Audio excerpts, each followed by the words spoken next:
Nice work on swimming on back into the Crunch Time kitchen, because today we're making crumbed fish. Now we've got some lovely fish in front of us. Michaela, what is it?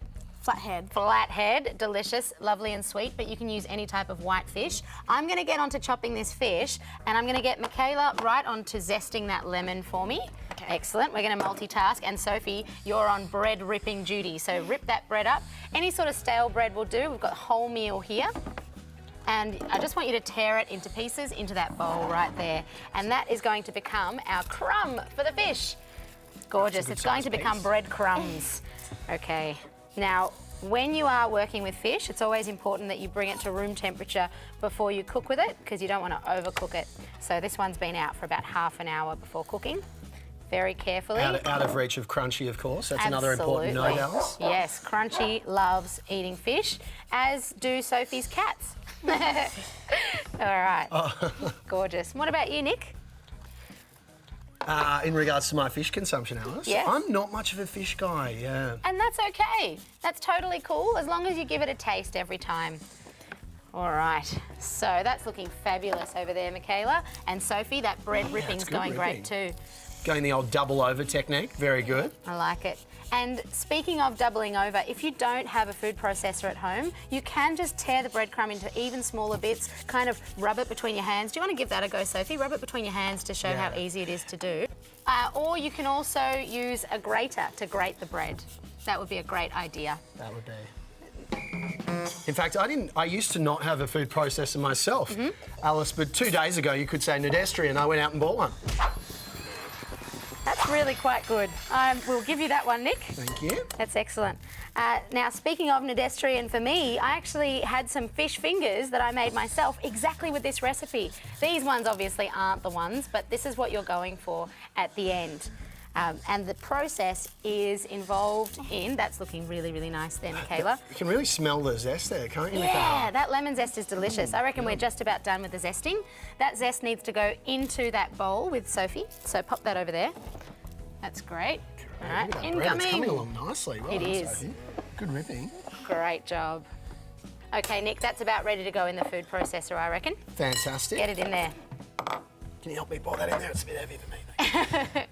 You can go a little bit at a time, and as with all electrical appliances, anything sharp, anything hot, get a grown-up to help you. That's looking good. That's looking terrific. Perfect. Bread to win. Oh, okay. All right. There we go. And should I pulse this out? Yeah, give it a pulse. Why should I pulse it? You pulse it. Oh, okay. It's a live one. Now, obviously, because you're making the breadcrumbs yourself, you can decide how crumbly or how fine the crumb is. And I like a bit of texture on my breadcrumbs, so that's perfect right there. And when I'm pulsing, I like to do it while Alice is talking. That's a really good idea too. I just would like to keep going.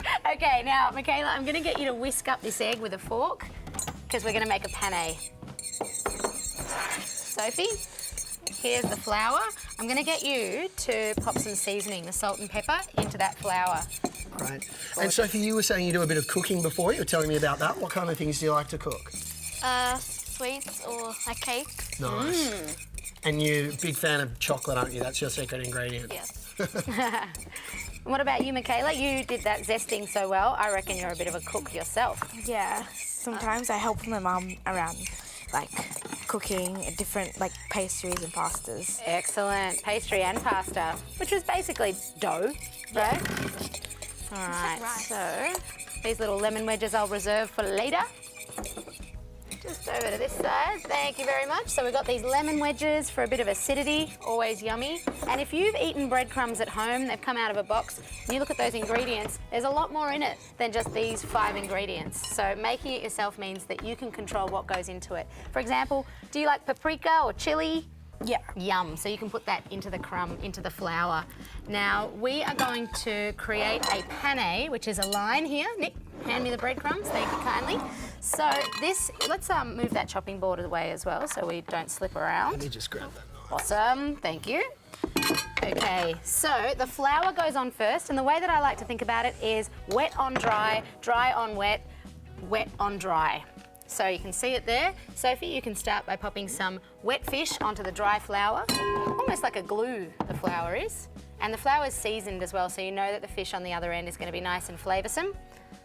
Now pop it into the egg, and I like that you're using one hand because you've Michaela, I always reckon you got should fish that one out. fish it out for Fish it sure, out, Michaela. because you can always keep one hand free for wiping things down, Keep going. answering the phone. Pop the breadcrumbs in. That's looking gorgeous. Now, meanwhile, I'm going to heat this pan. Great teamwork here. Yeah, wonderful. This is a fun thing to do after school. If you've got friends coming round, you can make your own fish fingers. Lovely. Okay, let's just wait for this butter to melt down a little bit further. All right, now there's nothing better than melted butter in the pan, except for maybe crumbed fish in that melted butter. So get that in there. Oh yeah, lovely sizzle. Drop that down to about a medium heat. Once again, get a grown-up to help you because it is hot. Yes, be careful of your fingers there, Michaela. Yep. Maybe drop them from a bit more of a height, just to Yeah, make sure yeah. your fingers are Good idea. not in the danger zone Okay, there. and you can even toss around the breadcrumbs on the fish to get it all stuck on. Lovely. Now, if you want the recipe for this, it is on the website. Nick, we've got some that we've prepared earlier, as we like to do, and you're going to use the fish flip to pop them. Wonderful. Now, these ones would have been cooking for about 5 to 7 minutes, depending on the thickness. And that means that you've got a lovely fried golden fish. You can let it sit for about a minute before you serve to cook it through. And you have got afternoon tea or dinner on the table. We've got a lovely dipping sauce right there as well. That dipping sauce, check it out. Mayo, caper, a bit of dill, and looks delicious. What do you think, Sophie? Smells Michaela? Yeah. Do you think we should have a break and eat it? Yeah. I believe we should. Pepper, We'll see- mademoiselle. we'll see you Pepper, after pepper. it. See ya. Some pepper. Ooh. Crunch time.